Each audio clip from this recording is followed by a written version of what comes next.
जब सेवा से निवृत्त होकर हम एकांत में मंत्र जप कर रहे हैं तो ये चार बातें नहीं होनी चाहिए मंत्र जापक में या नाम जापक में। उस समय जिस समय हम बैठे हैं, पहला, नाम जप या मंत्र जप में जो ही हम माला प्रारंभ करते हैं तो सदगुरुदेव भगवान को प्रणाम करके मौन धारण करते हैं जब तक वो माला ना हो जाएगी। अत्यंत आवश्यक होने पर भी माला पूरी ही करनी है, तब बात करनी है। मंत्र जाप में ये नियम होना चाहिए। अगर ऐसा नहीं है तो फिर माला पुनः आपको प्रारंभ करनी पड़ेगी, उसे पूरा करने। बीच में रोक कर बात करके फिर आगे ये नहीं चलेगा, ये दोष माना जाता है। माला पूरी होने तक वार्ता नहीं हो सकती।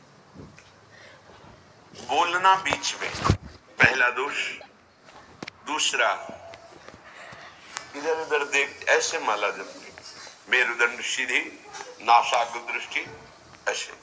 जिसे नींद आने की संभावना है वो आंख मूंद के भजन करने मत बैठे। नहीं, कंबल या शाल ओढ़ा, आंख मूंद ली तो माला छूट जाएगी और आपका समय व्यतीत हो जाएगा नींद में। ऐसा प्राय होता है।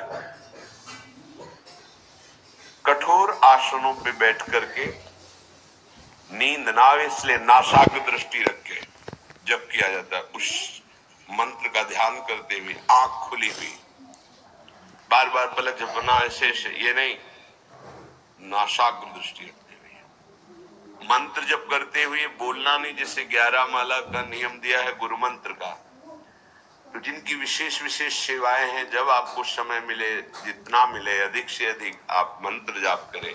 जब आप आसन पे बैठकर मंत्र जाप कर रहे हैं तो बोलना नहीं है, माला पूरी होने पर ही बात करें अगर कोई अत्यंत आवश्यक है। दूसरा, इधर उधर गर्दन हिलाना देखना ये नहीं।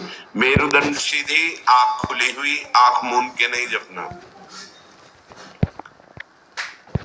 एक महाभागवत की पत्नी निरंतर भगवदाकार वृत्ति में रहती थी। उनके पति जब पूजा में बैठते तो आंख मूंद करके बैठते, ध्यानस्थ ऐसे। एक बार उन्होंने पूछा, प्रभु आपके आंख मूंदने और आंख खोलने में अंतर पड़ता है क्या? उनका पड़ता है। तो बोले आपकी पूजा अधूरी।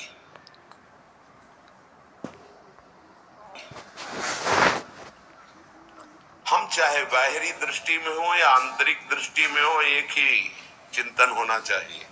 आंख खुली हो या आंख बंद, तभी सच्चा उपासक है। तीसरा, हिलना मंत्र जाप के समय। ये कीर्तन में हो सकता है, पद गायन में हो सकता है, लेकिन मंत्र जाप के समय हिलना नहीं, ये नहीं। गर्दन घुमाना, बात करना। चौथा, हुई प्रपंच की वार्ता का, हंसी मजाक चल रही, बोलना मतलब उत्तर देना। चौथे में जो हंसते हुए प्रपंच वार्ता करना। बैठे कुर्सी में 3 लोग, माला हाथ में, प्रपंच की वार्ता। अपमान कर रहे हो माला का, मंत्र का। आप क्या कर रहे हो? उपहास कर रहे हो। 4 लोग जा रहे, माला सरक रहा है, बातचीत कर रहे, तो माला सरकाने से थोड़ी भगवत प्राप्ति होगी। जो माला की एक भी मन का नाम और मंत्र से खाली ना जाए, उसका चिंतन करते हुए, वो आंतरिक चिंतन को बढ़ाने के लिए माला है। माला सरकाने से थोड़ी भगवत प्राप्ति होती है।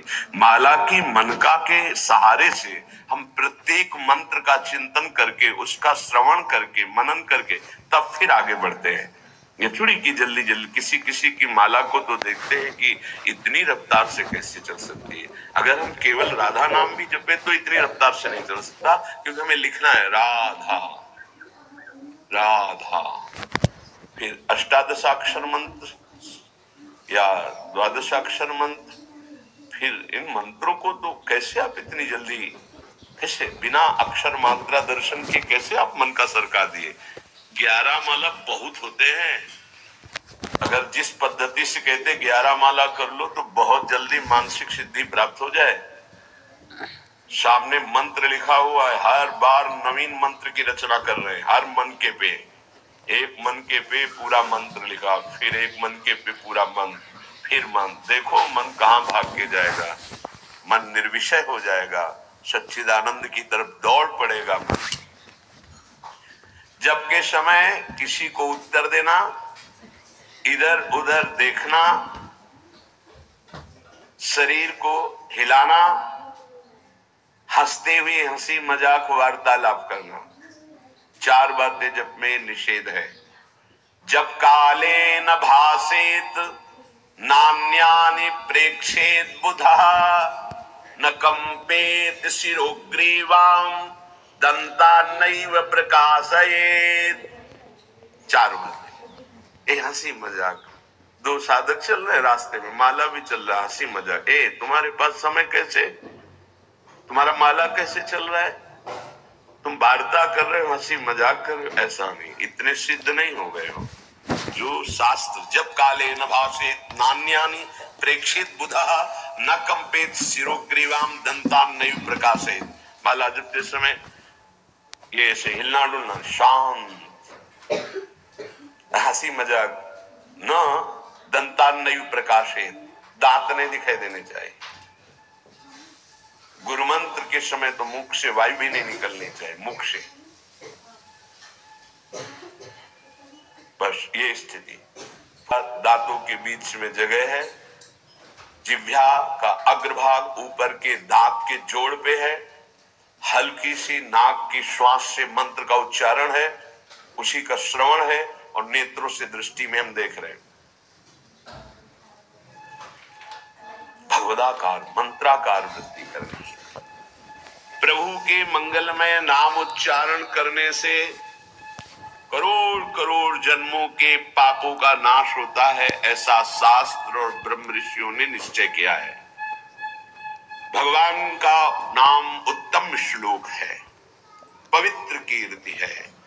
जो नाम जप करता है वो पवित्र कीर्ति वाला हो जाता है, वो उत्तम श्लोक भगवान को प्राप्त कर लेता है, भगवत स्वरूप हो जाता है।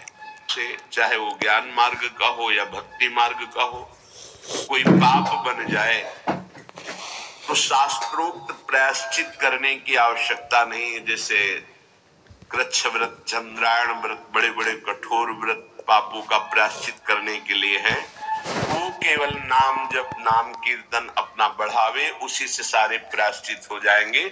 जप करने वाले को अन्य प्रायश्चित करने की आवश्यकता नहीं है।